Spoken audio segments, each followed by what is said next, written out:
Sarah Mitchell had always been invisible in the best possible way. At 24, she moved through the world like a shadow, attracting little attention with her simple clothes, quiet demeanor, and careful habit of blending into crowds. She preferred it that way. Most people who glanced at her saw exactly what she wanted them to see. A young woman of modest means, probably working multiple jobs to make ends meet, unremarkable in every visible way. The small apartment she rented in downtown Portland reflected this carefully cultivated ordinariness. Thrift store furniture filled the space, mismatched but clean. Her clothes hung in a narrow closet, mostly purchased from discount stores or secondhand shops. She drove a 15-year-old Honda Civic that needed new paint and made concerning noises when she started it on cold mornings. To her neighbors, co-workers, and casual acquaintances, Sarah appeared to be scraping by like millions of other young Americans. But appearances, as Sarah knew better than most, could be devastatingly deceptive. She had learned the art of invisibility from her grandmother, Elena Volkov, who had fled Eastern Europe in the 1940s with nothing but the clothes on her back and a small collection of family treasures sewn into the lining of her coat. Elena had spent decades perfecting the ability to appear unremarkable while carrying secrets that could have changed her life dramatically if discovered. She passed these skills to her granddaughter along with something far more valuable than money or property. Sarah's morning routine never varied.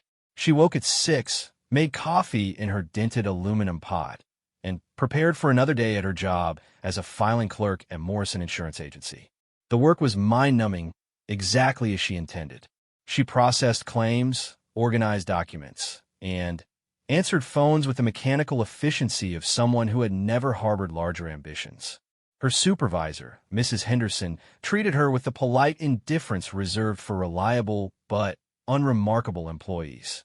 The other women in the office occasionally invited Sarah to join them for lunch or after-work drinks, but she always declined with shy smiles and vague excuses about being tired or having other commitments. They eventually stopped asking, filing her away in their minds as nice, but boring, the kind of person you forgot about 5 minutes after leaving work. This careful anonymity had protected Sarah for 3 years since her grandmother's death. Elena had made her promise to maintain the facade until she turned 25, when certain legal protections would take effect. The old woman had been paranoid about family enemies, rival claims, and government complications that Sarah barely understood but faithfully honored. Only 11 months remained until her 25th birthday, 11 more months of filing papers and pretending to worry about her grocery budget. The deception extended to every detail of her daily life. Sarah shopped at discount stores, clipped coupons, and made elaborate shows of checking prices before purchasing anything. She had trained herself to wince slightly when restaurant servers mentioned specials over $20. When her ancient laptop finally died, she spent weeks researching the cheapest replacement options and made sure to complain loudly about the expense to anyone who would listen. But each evening, after returning to her unremarkable apartment, Sarah performed a ritual that connected her to her true identity. She would lock the door, draw the curtains, and retrieve a small wooden box from its hiding place behind her bedroom radiator.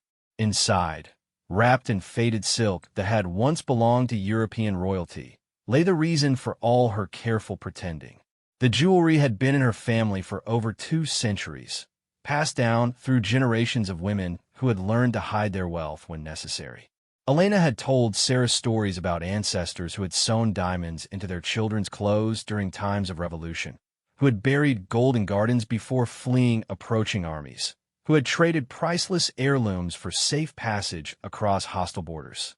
Sarah would hold each piece for a few moments, remembering her grandmother's stories and the weight of history they carried. The ruby earrings that had belonged to a countess who had danced with Napoleon. The emerald bracelet that had bought a family's escape from the Bolsheviks.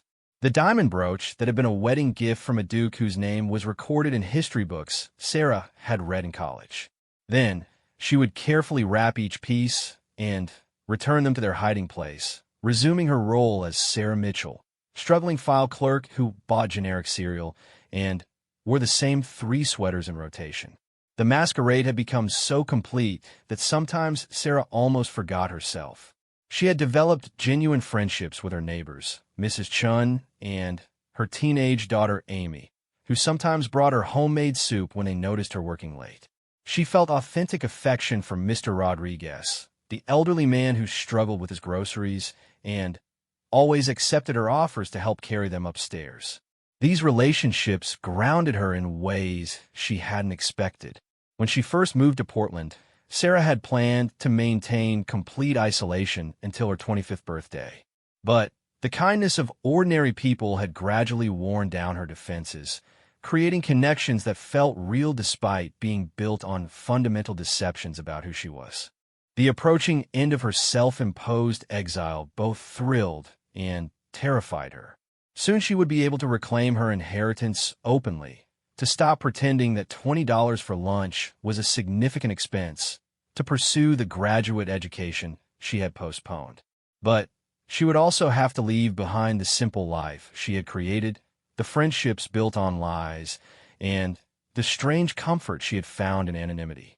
As autumn settled over Portland, Sarah began to feel the weight of impending change. The rain that painted her windows each morning seemed to mirror her growing restlessness. She caught herself being less careful about small details, ordering coffee drinks that cost more than her supposed budget should allow, forgetting to check price tags before putting items in her shopping cart. Mrs. Henderson noticed her distraction at work and mentioned it during their monthly review meeting.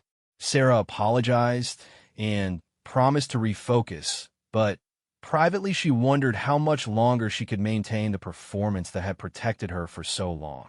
The answer, though she didn't know it yet, would come sooner than expected in the form of a chance encounter that would change everything. Sometimes the very precautions taken to avoid discovery become the mechanisms that ensure it, and sometimes the people we least expect to notice us are the ones who see everything. The notification arrived on a Thursday morning when Portland's autumn rain was particularly relentless. Sarah sat at her desk at Morrison Insurance Agency, mechanically processing a stack of flood damage claims, when Mrs. Henderson approached with an unusual expression of barely contained excitement. "Sarah, dear, I have wonderful news," Mrs. Henderson announced, her voice carrying across the quiet office. "The company has selected you to represent us at the annual Pacific Northwest Insurance Convention. It's quite an honor for someone at your level." Sarah's coffee mug paused halfway to her lips. The convention was exactly the kind of high-profile event she had spent 3 years carefully avoiding. Insurance executives, government officials, and business leaders from across the region would attend. The kind of people who might recognize expensive jewelry when they saw it, who moved in circles where family names and histories mattered. "I'm not sure I'm qualified for something like that," Sarah replied, setting down her mug with studied casualness. "Wouldn't someone with more experience be better suited?" Mrs. Henderson waved away her concerns with enthusiasm that seemed entirely out of character. "Nonsense. You're reliable, professional, and, frankly, you're about the only person here who hasn't attended one of these events. Fresh perspective and all that. The convention is next Friday at the Marriott downtown. Black tie optional for the dinner reception." The phrase "black tie optional" sent a small spike of anxiety through Sarah's chest. She owned exactly one dress suitable for such an event, purchased years ago for her grandmother's funeral. Everything else in her wardrobe was carefully calculated to reinforce her image as someone living paycheck to paycheck. But refusing to attend would draw more attention than going. "Of course," Sarah agreed, forcing a smile. "I'm honored by the opportunity." Over the following week, Sarah agonized over every detail of her appearance for the convention. She spent hours in discount stores, looking for accessories that would complement her single formal dress without appearing too expensive. The irony wasn't lost on her that she was struggling to look appropriately poor while sitting on a fortune that could buy the entire hotel. The night before the convention, Sarah stood in front of her bathroom mirror, practicing the slight slouch and uncertain smile she had perfected over 3 years of deliberate mediocrity. She rehearsed conversations about struggling with rent and student loans, complaints about the cost of gasoline, and groceries that she had never actually needed to worry about. But as she prepared for bed, an impulse she couldn't quite explain made her retrieve the wooden box from its hiding place. Perhaps it was the stress of the upcoming event, or maybe a subconscious rebellion against the constraints she had imposed on herself. Without really thinking about why, Sarah selected a single piece from her grandmother's collection, a small pearl and diamond brooch that had belonged to her great-great-grandmother. The brooch was beautiful, but not ostentatious, the kind of piece that could have been costume jewelry to a casual observer. Sarah convinced herself it would be safe to wear, a tiny connection to her real identity during an evening of professional pretending. She pinned it carefully to the inside of her dress, where it would be hidden unless someone looked very closely. The Pacific Northwest Insurance Convention occupied 3 floors of the downtown Marriott, with registration tables staffed by efficient volunteers in matching blazers. Sarah checked in with the same nervous energy she had displayed at every office gathering for the past 3 years, clutching her name tag and convention materials like lifelines. The morning sessions proceeded exactly as she had expected. Presentations about regulatory changes, workshops on digital transformation, panel discussions about customer service innovations. Sarah attended dutifully, taking notes and asking the kind of basic questions that reinforced everyone's assumptions about her limited experience and education. During the lunch break, she found herself seated at a table with insurance agents from smaller firms throughout Oregon and Washington. They discussed market conditions, difficult clients, and commission structures with the weary expertise of people who had been in the business for decades. Sarah contributed just enough to the conversation to seem engaged without revealing anything that might contradict her carefully constructed background. It was during the afternoon coffee break that she first noticed the military officers. 3 men in dress uniforms moved through the convention with a purposeful bearing that marked them immediately as outsiders to the insurance world. Sarah learned from overheard conversations that they were part of a Department of Defense delegation exploring partnership opportunities with civilian contractors for overseas military family services. The senior officer, a colonel with silver hair and sharp eyes, seemed to be evaluating everything and everyone with the systematic attention of someone accustomed to spotting details others missed. Sarah instinctively moved away from his vicinity, but the convention space was limited, and complete avoidance proved impossible. As the afternoon sessions concluded, attendees began gathering in the hotel's main ballroom for the reception that would cap off the day's events. Sarah had planned to make a brief appearance before excusing herself with a headache or family obligation. She accepted a glass of wine from a passing waiter and positioned herself near one of the large windows overlooking the city, hoping to blend into the background until she could politely escape. The ballroom filled with the comfortable buzz of professional networking. Business cards exchanged hands, deals were discussed over appetizers, and industry gossip circulated with the efficiency of a well-oiled machine. Sarah sipped her wine and practiced looking interested in conversations she couldn't quite hear from her position by the windows. She was so focused on appearing naturally antisocial that she didn't notice the colonel approaching until he spoke directly to her. "Excuse me, but I believe we've met before," he said, his voice carrying the authority that came from decades of military command. Sarah turned, her practice-shy smile already in place. "I don't think so, sir. I would remember meeting someone from the military." The colonel studied her face with an intensity that made Sarah deeply uncomfortable. His eyes seemed to catalog every feature, every small detail of her appearance, with the methodical precision of someone trained to recognize threats and opportunities. "Perhaps not," he replied slowly, "but there's something familiar about you. Colonel James Morrison, Department of Defense." He extended his hand with military formality. "Sarah Mitchell, Morrison Insurance," she replied, shaking his hand briefly. The coincidence of their shared last name sparked a moment of awkward humor that might have deflected his attention under normal circumstances. But as they spoke, a draft from the hotel's air conditioning system caught Sarah's dress, lifting it slightly and exposing the small brooch pinned to the inside fabric.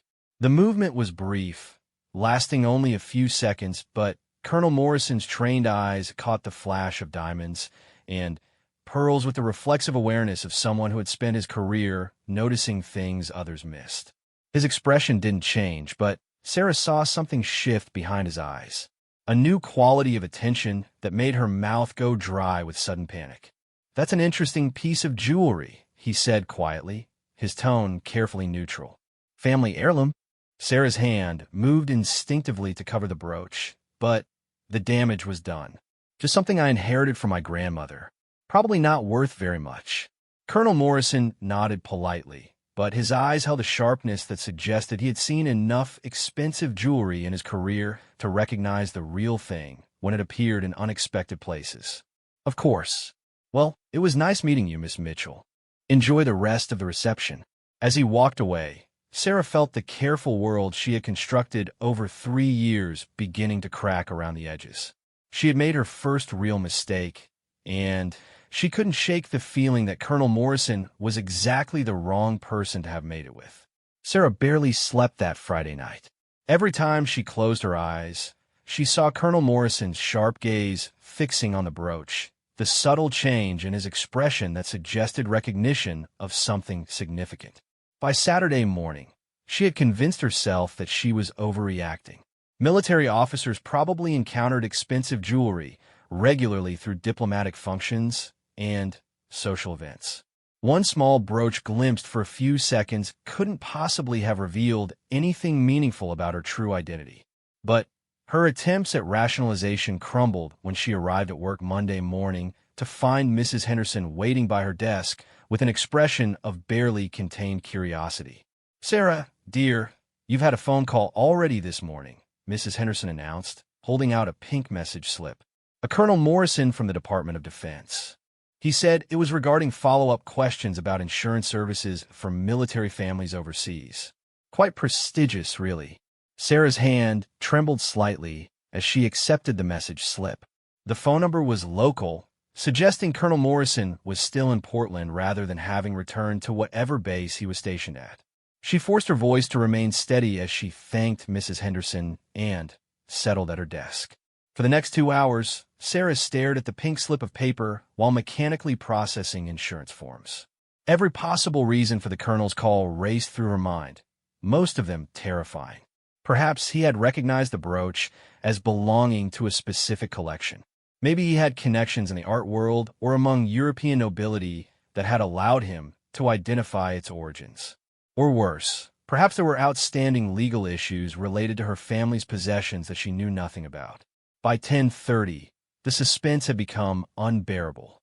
Sarah dialed the number with fingers that felt disconnected from her body. "Colonel Morrison."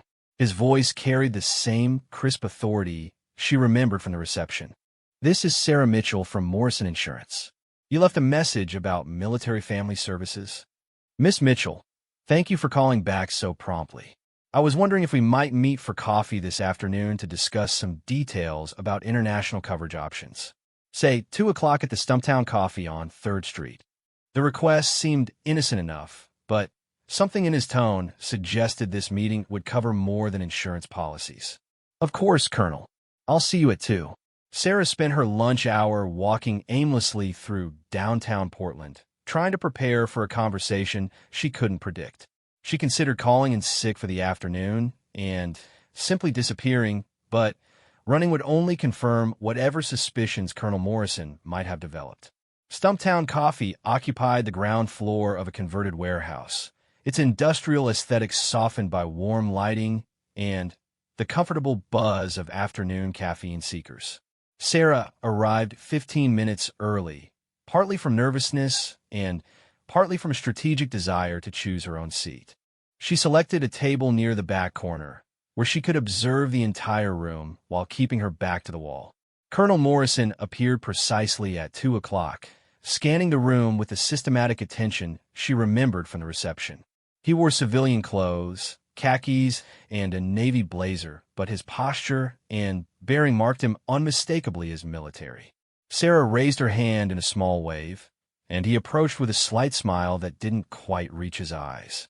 "Miss Mitchell, I appreciate you taking time from your schedule." He settled into the chair across from her. declining her offer to buy him coffee. I hope you don't mind, but I took the liberty of researching Morrison Insurance after our meeting Friday night. Sarah's coffee cup paused halfway to her lips. Research. Nothing invasive, simply due diligence for potential contracts. Your company has an excellent reputation for serving clients with complex international needs. But I was particularly interested in your background.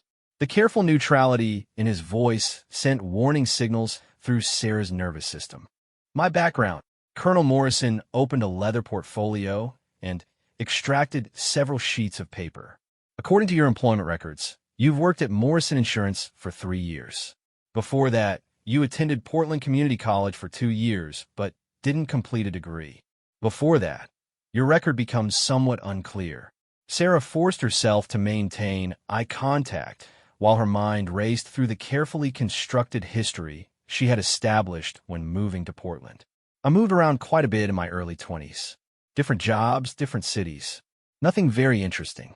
I'm sure that's true, Colonel Morrison replied, but his tone suggested he found her background very interesting indeed.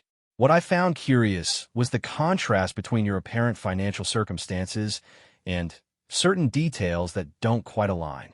He slid one of the papers across the table. Sarah glanced down to see a printout of her credit report, which should have been private information, but apparently wasn't beyond the reach of military intelligence resources. Your credit score is exceptionally high for someone living paycheck to paycheck, Colonel Morrison observed. No debt, no missed payments, no financial stress indicators that typically characterize people in challenging economic situations. In fact, your financial profile suggests someone with substantial resources who simply chooses to live modestly. Sarah's mouth had gone completely dry. I'm careful with money. My grandmother taught me to avoid debt. Your grandmother, Colonel Morrison repeated, consulting another page from his portfolio. Elena Volkov, who immigrated to the United States in 1949. Interesting woman, from what I've been able to learn. The sound of her grandmother's real name, spoken aloud, made Sarah's vision blur slightly around the edges. For 3 years, she had told everyone that her grandmother was Elena Mitchell, a seamstress who had worked her entire life to support her family. The truth was far more complicated. You've been researching my family? Sarah managed to ask. In my line of work, certain names trigger automatic flags in our databases, Colonel Morrison explained. Volkov is one of them, particularly when connected to individuals who immigrated during the post-war period carrying valuable items of European origin. Sarah felt the careful walls she had built around her identity beginning to collapse. I don't understand what you're suggesting. Colonel Morrison leaned forward slightly, his expression becoming more serious, but not unkind. Miss Mitchell, I believe you understand exactly what I'm suggesting. The brooch you were wearing Friday night wasn't costume jewelry. It was an exquisite piece, late 18th or early 19th century, probably worth more than most people's annual salaries. More importantly, it matches the description of items that have been on certain international watch lists for decades. The coffee shop around them continued its normal afternoon rhythm, customers typing on laptops and chatting about ordinary concerns while Sarah's world tilted on its axis. She could deny everything, maintain her cover story, and hope that Colonel Morrison had no concrete evidence to support his suspicions. Or she could make the choice her grandmother had warned her against for 3 years. What do you want from me? She asked quietly. Colonel Morrison's expression softened slightly. I want to help you, Miss Mitchell. Or should I say, Miss Volkov? Your family story is more common than you might think. There are hundreds of families across America carrying treasures and histories they can't claim openly due to political complications, legal uncertainties, or simple fear of unwanted attention. He extracted one final document from his portfolio, sliding it across the table. Sarah glanced down to see official letterhead from the Department of Defense, with her real name typed clearly at the top. The good news, Colonel Morrison continued, is that those complications may be coming to an end sooner than you expected. But we need to discuss some things about your family's history that you may not fully understand. Things that could affect not just your inheritance, but your safety. Sarah stared at the document, realizing that her carefully planned 25th birthday revelation had just become irrelevant. Whether she was ready or not, her true identity was about to be exposed. The only question remaining was whether Colonel Morrison represented salvation or the very danger her grandmother had spent her life trying to avoid. The document in front of Sarah contained information that should have been impossible for anyone to obtain. Her real birthplace in Switzerland, where her parents had died in a car accident when she was 6 months old. Her grandmother's original identity as Elena Dmitrievna Volkova, daughter of a Russian count who had fled the revolution with the family's most portable treasures. Most unsettling of all, a detailed inventory of jewelry and artifacts that matched exactly the items hidden behind her radiator. "How do you know all this?" Sarah whispered, her voice barely audible above the coffee shop's background noise. Colonel Morrison carefully gathered the papers and returned them to his portfolio. "Your grandmother was more visible than she believed, Miss Volkov. When someone enters the United States, carrying items of significant historical and monetary value, certain agencies take notice. We've been aware of your family's presence here for decades. We, a joint task force that tracks cultural artifacts displaced during times of conflict. Your grandmother's collection represents more than personal wealth. Some of those pieces are considered part of Russia's cultural heritage, items that were removed during the chaos of revolution and civil war." Sarah felt her carefully constructed world continuing to collapse around her. "Are you saying the jewelry doesn't belong to me?" "Not exactly," Colonel Morrison replied. "The legal situation is extraordinarily complex. Your great-grandfather had legitimate claim to those pieces as family possessions. But since 1991, when the Soviet Union collapsed, the Russian government has been aggressively pursuing the return of what they consider stolen national treasures." He paused to sip coffee he had finally ordered, watching Sarah's face carefully as he continued. 3 months ago, our intelligence services learned that Russian agents have identified your grandmother's collection and traced it to Portland. They've been conducting surveillance, trying to determine the current location of the items and the identity of their owner. The words hit Sarah like ice water. "Russian agents? Here in Portland?" 2 FSB operatives arrived 6 weeks ago on tourist visas. They've been systematically investigating Elena Volkov's known associates and possible heirs. Your careful anonymity has protected you so far, but they're getting closer. Sarah's hands were shaking openly now. She pressed them against her thighs under the table, trying to process information that seemed impossible to believe. "Why are you telling me this? What do you want?" Colonel Morrison's expression became grave. "Because in 48 hours, those agents plan to make contact with you. They have orders to negotiate for the voluntary return of the artifacts. But if negotiation fails, they're authorized to use more direct methods." "More direct methods?" "Miss Volkov, the items in your possession include pieces that belong to Empress Catherine II and several Grand Duchesses of the Romanov family. The current Russian government considers their recovery a matter of national pride. They're willing to go to considerable lengths to reclaim them." Sarah felt lightheaded. She had known the jewelry was valuable and historically significant, but her grandmother had described them as family heirlooms, not imperial treasures that could trigger international incidents. "Well, my grandmother told me about our family's history. Was any of it true?" "Most of it, actually," Colonel Morrison assured her. "Your great-grandfather, Count Dmitry Volkov, was indeed a legitimate member of the Russian nobility. He had close ties to the imperial family and was entrusted with safeguarding certain items when revolution became inevitable. Legally, those items belonged to him personally, not to the imperial household, but legal distinctions matter little to people willing to use force." He leaned forward, his voice taking on an urgent quality. "Miss Volkov, I'm here because my government wants to help you resolve this situation safely. We have options that could protect both you and the artifacts while satisfying international legal requirements." "What kind of options?" Colonel Morrison glanced around the coffee shop before answering.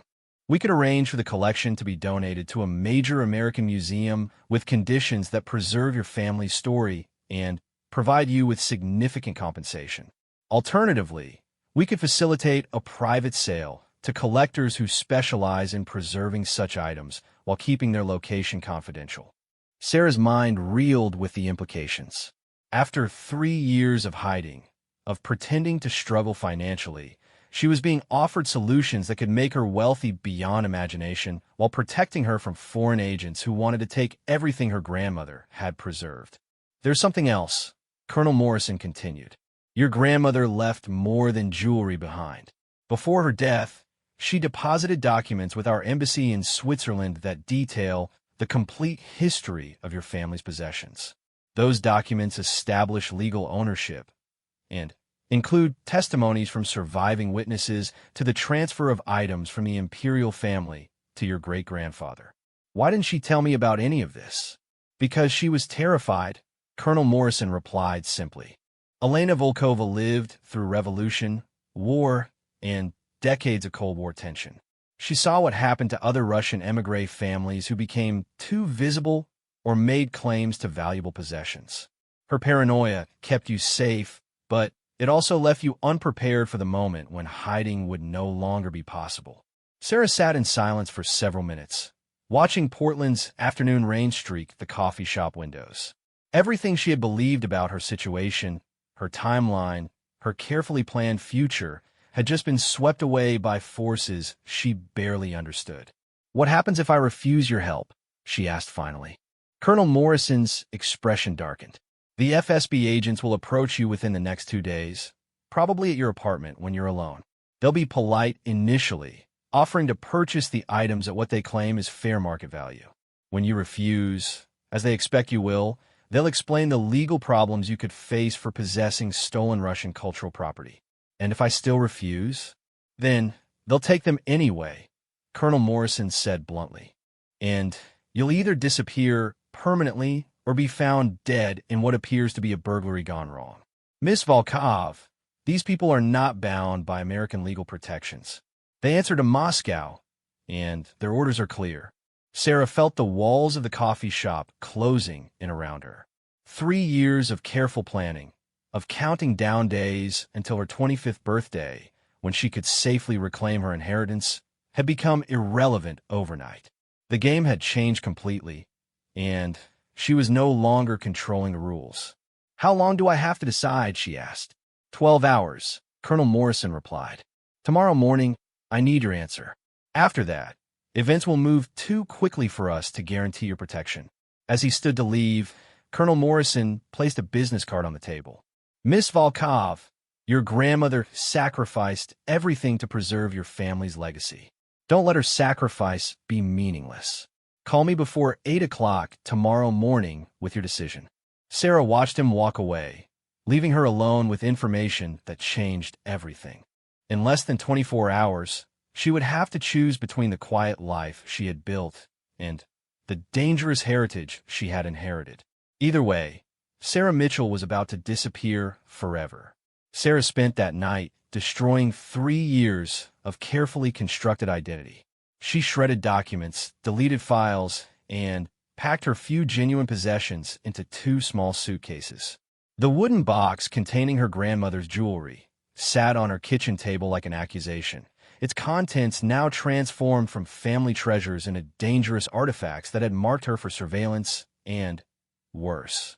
At 3 in the morning, she called the number on Colonel Morrison's business card. I've made my decision, she said when he answered immediately, as if he had been waiting by the phone. And I want to donate everything to the Smithsonian with conditions. Full documentation of my family's story, complete legal protection for myself, and enough compensation to start over somewhere safe. Consider it done, Colonel Morrison replied.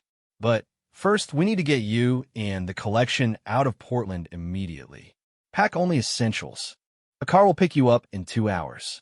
Sarah used the remaining time to write letters she would never send.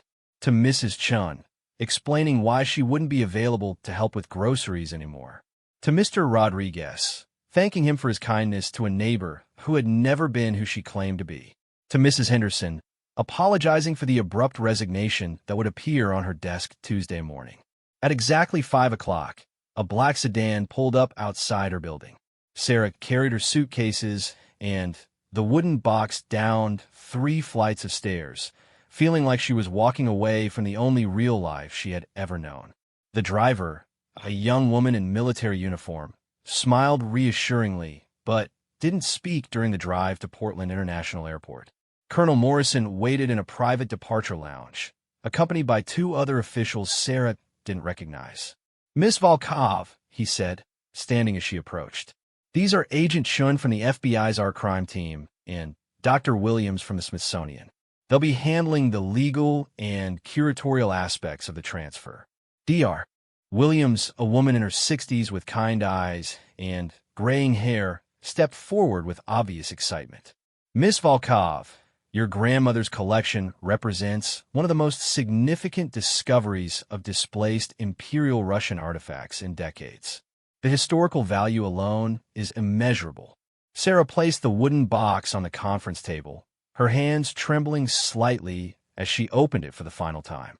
The jewelry lay nestled in faded silk, each piece catching the fluorescent light with a fire that had fascinated Russian nobility 2 centuries earlier. The ruby earrings, Dr. Williams breathed, leaning closer. "These belonged to Grand Duchess Maria Nikolaevna. They were thought lost forever during the Revolution."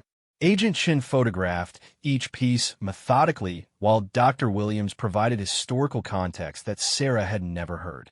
The emerald bracelet had been a gift from Catherine II to her favorite lady-in-waiting. The diamond brooch that had exposed Sarah's identity had been worn by Empress Alexandra at her daughter's wedding. "Your great-grandfather wasn't just preserving family jewelry," Dr. Williams explained.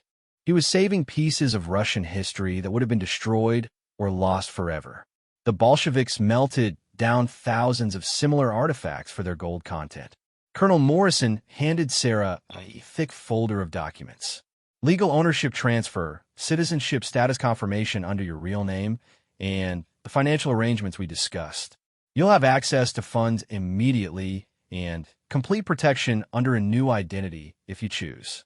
Sarah signed papers that officially ended her existence as Sarah Mitchell while establishing her legal claim to a heritage she was simultaneously relinquishing.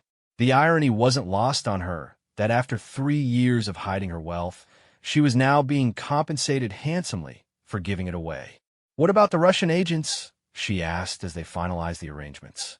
"They'll be approached this afternoon and informed that the artifact had been legally transferred to American custody with full documentation of ownership," Agent Chin replied. "They can file diplomatic protests, but they have no legal recourse. More importantly, you're no longer a target since you no longer possess what they wanted." As they prepared to leave for Washington, D.C., where the collection would be formally received by the Smithsonian, Dr. Williams approached Sarah with a small wrapped package. "Your grandmother left this with the documents in Switzerland," she explained. "Our embassy staff thought you should have it."